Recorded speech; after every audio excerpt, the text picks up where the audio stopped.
जीवन की खोज बाय ओशो। यह एक किताब है जिसमें ओशो के कई विचार हैं। अब उन्हीं विचारों में से कुछ ये क्वेश्चंस हैं, कुछ ये प्रश्न हैं। कितने लोग परमात्मा को चाहते हैं, कितने लोगों की आकांक्षा है, कितने लोगों के मन में प्यास है। चलिए जानते हैं इनके भीतर की बातें कि ये क्या है। तो बेसिकली ओशो जो हैं बुद्ध की आपको एक कहानी सुना रहे होते हैं कि लोग बुद्ध से पूछते हैं ये सारे क्वेश्चंस। तो बुद्ध उनको आंसर देने से पहले उनसे कुछ चीज़ पूछते हैं। वो बोलते हैं कि जाओ, एक गांव में ये बात पूछ रहे थे, गांव के लोग गो से बात हो रही थी। तो बुद्ध कहते हैं गांव के लोगों से, तुम जाओ गांव के लोगों से पूछ के आओ कि क्या आपके अंदर प्यास है, क्या आपको क्या चाहिए। ये बुद्ध बोलते हैं लोगों के, गांव वाले लोगों से बुद्ध बोलते हैं कि जाओ तुम गांव में पूछ के आओ कि किसको क्या चाहिए। तो वो व्यक्ति जाता है और गांव वाले लोगों से पूछ के आता है कि आपको आपके जीवन में क्या चाहिए। तो वो जो लिस्ट बनाता है पूरी कि लोगों को क्या चाहिए, उसमें क्या था, कुछ लोगों को धन चाहिए, कुछ लोगों को पद चाहिए, कुछ लोगों को कुछ चाहिए, कुछ लोगों को कुछ चाहिए। मतलब सामाजिक रूप से जो भी उन पे नहीं था, उनको बाहरी रूप से जो नहीं था, उनको वो सब चाहिए था। तो बुद्ध ने उनसे बोला, जो व्यक्ति ने क्वेश्चन बुद्ध से पूछा कि हमें परमात्मा क्यों नहीं मिलते, हमें परमात्मा की प्राप्ति क्यों नहीं होती, हमें हमारे कितनों लोगों के मन में प्यास नहीं है। ये सारी क्वेश्चन मतलब जब लोग पूछते ना कि हमें परमात्मा क्यों नहीं मिलते, हमें भगवान क्यों नहीं मिलते, जब बुद्ध से लोग क्वेश्चन ये पूछ रहे थे, तो बुद्ध ने उनसे ये पूछा था उस व्यक्ति से कि जाओ गाँव वालों से पूछ के आओ। अब गाँव वाले से पूछ के आए तो पता चला कि गाँव वाले लोगों को परमात्मा तो चाहिए ही नहीं। उनको तो क्या चाहिए, जो सामाजिक रूप से जो बाहरी दिखावटी चीज़ें हैं उनको तो वो चाहिए।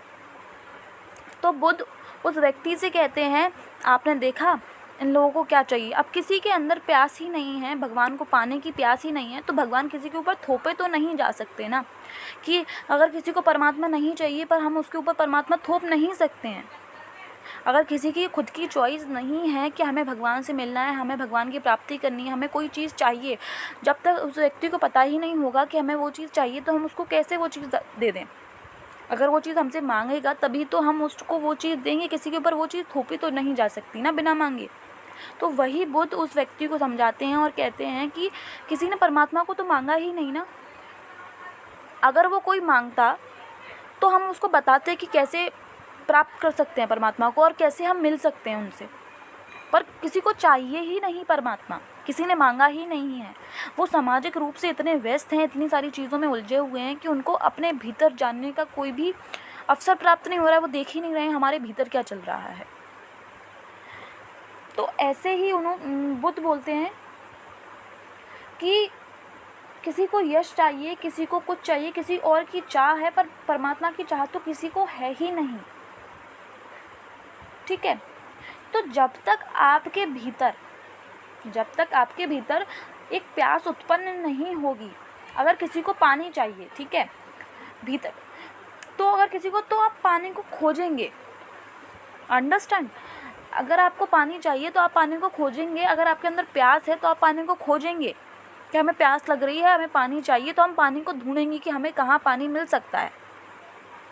पर अगर किसी को वो प्यास ही नहीं है, वो लगन ही नहीं है, वो चाह ही नहीं है कि हमें वो चीज़ चाहिए, तो वो चीज़ आपको कैसे ही मिलेगी। अगर आप किसी चीज़ को ढूंढेंगे तभी तो आपको वो चीज़ मिलेगी, बिना ढूंढे कोई भी चीज़ कैसे मिल सकती है।